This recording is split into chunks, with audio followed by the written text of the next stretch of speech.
I'm not a political party member, and I'm not here to talk about a specific party. I actually came to talk a little bit about the mess that is Wales, which most people tend to ignore. For those of you who don't know British geography, and I'm sure there are some at least listening who don't, Wales is not England.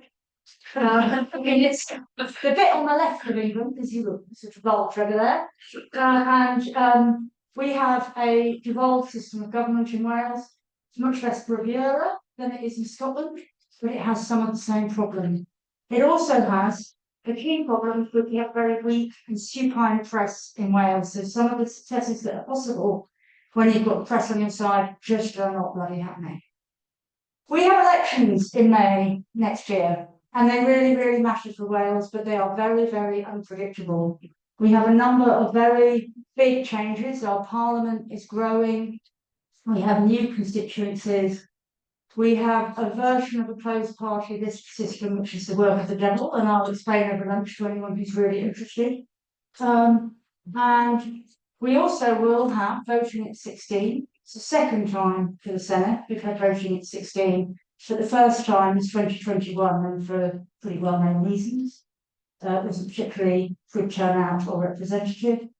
And we also have big demographic change, and that really matters. If current trends continue for age-related voting tendencies in Wales, by the next general election, 40% of Conservative voters in Wales will have died. So we don't know much at all about what's going to happen, and it's really, really unpredictable. Now that means that the pollsters are busy, but we know that there's a lot to play for. Can I have the next slide, please? So we have 6 parties in play in Wales.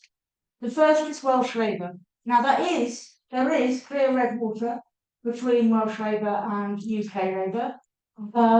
Not least, they don't appear to have noticed the even rather mealy-mouthed bullshit from the Prime Minister. But they have been, if not in overall control, they've had the plurality of votes in Wales ever since universal suffrage.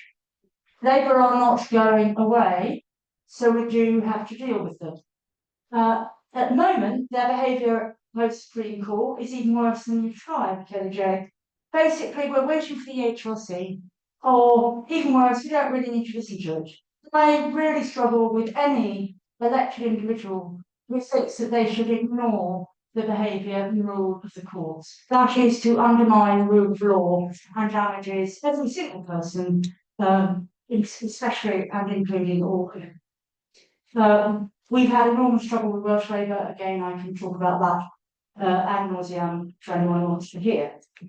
The second major leftish sort of party in Wales is Plaid Cymru, which is the Nationalist Party. They are beyond captured. They have an appalling record on misogyny. They used to be run by a gay guy called Adam Price. Very good speaker, fucking classic. God forbid really should be outspoken or lesbian and all that sort of thing. He lost his job because of sexism in politics. Can I have the next slide, please? Now on the right, we have the Conservatives. They've usually been sort of other opposition. They are disappearing in Wales, and it's not just age. Their vote has utterly collapsed. However, they were the first and so far really the only party in Senedd, which is the Welsh Parliament, to protect sex-based rights. But their main speaker on that subject, Laura Ann Jones, has just this week, last Tuesday, defected to Reform. Now, they're the hotly tipped newcomers, they're topping polls, etc. I think that Laura Ann's defection will put gender issues much more strongly onto the election in Wales. Next slide, please. Sorry, Chad. Okay, it's okay. And we've got 2 little parties. I know you're going to talk about the Liberal Democrats. They've held a lot of power in Wales with 1 seat before. Kirsty Williams was Liberal Democrat Education Minister throughout the creation of our abysmal new curriculum, which is incidentally not covered by the changes recently announced in England. And we have never had a Green member of Senate. There are some real opportunities for them in the upcoming election, but the Green Party is the Green Party of England and Wales. So it's all the same. Final slide. This is I'm really not a pollster. I'm not a statistician, but anyway, it's my effort. So a lot of polls, people trying to understand what's going to happen. This is not the very latest poll, but it's quite a big one. And it made a lot of headlines because reform topped the poll, but at the moment it swings between reform and Plaid. Because of the god-awful system, small changes make a big difference. But whatever you look at, you see either a Labour-Plaid coalition or a Reform Tory coalition, neither of which, frankly, are good for women in lots and lots of ways. And I'm not, as I say again, I'm not a political party member. What that means is, if you are in a political party, influence your party, even if you're not in Wales. Talk to your party about what the hell they think they are going to do about judgment, about RSE, about health, about all sorts of issues, including policing, which is not fully devolved in Wales, and what that means for how they are going to behave both in the run-up to the election and after the election. It's up to you whether you can bear to be involved in any political party, obviously. But if you are, don't forget about Wales, because we have a really big, really important election in a profoundly captured country coming up in less than a year.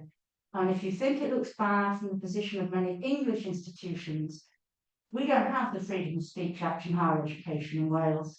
We don't have those new guidances on RSE additional information. We have a government that is refusing to even meet to speak about the impact of the Supreme Court judgment. So we need that input to the parties that control our system. Thank you.